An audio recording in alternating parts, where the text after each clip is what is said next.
Iran ఈ యొక్క asymmetric warfare ఒక యుద్ధ తంత్రాన్ని డెవలప్ చేసింది. అదే హర్మూజ్ స్ట్రైట్, అందులో ఒక బ్రహ్మాస్త్రం, అది క్లోజ్ అనేది అని పెట్టుకుంది. అందుకే ఏంటి ఈ హర్మూజ్ స్ట్రైట్ దగ్గర ఇప్పుడు ఇంత అమెరికన్ ఫోర్స్ ఎందుకు రిలీజ్ చేయలేదంటే ఈ 37 కిలోమీటర్ల వెడల్పు 167 కిలోమీటర్ల పొడవులో అది ల్యాండ్ మైన్స్ పెట్టింది. ఆ తర్వాత వేల కొలది చిన్న చిన్న మిలిటరీ బోట్లు ఉంటాయండి, కొన్ని ఒక 10 టన్నుల పేలుడు పదార్థంతో చాలా ఫాస్ట్గా మిలిటరీ బోట్లు వెళ్తాయి. అవి ఏదైనా ఆయిల్ షిప్ వస్తే దాన్ని పేల్చేయగలం. కాబట్టి ల్యాండ్ మైన్లు ఉన్నాయి, ఆ ల్యాండ్ మైన్లు యాక్టివేట్ చేసి పెట్టేసింది. కాబట్టి అది ఎట్టి పరిస్థితులు ఏ ఆయిల్ ఇది వచ్చినా అది పేలిపోద్ది.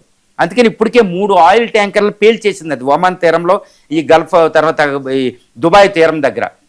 ఈవెన్ ఇండియన్ షిప్ కూడా పేల్చారు. కాబట్టి 700 ఆయిల్ షిప్లు అక్కడ చిక్కుబడిపోయినాయి. కాబట్టి అవి దాటుకుని రావు, ఎందుకంటే అది వచ్చేది ఆయిల్ షిప్ పెద్ద పెద్ద ఆయిల్ ట్యాంకర్లు. అది చిన్న డ్రోన్, చిన్న 1 కిలో చిన్న అగ్గిరవ తాగినా అది పేలిపోద్దండి. కాబట్టి అసలా రాలేవు అవి. సో ఒక రకమైన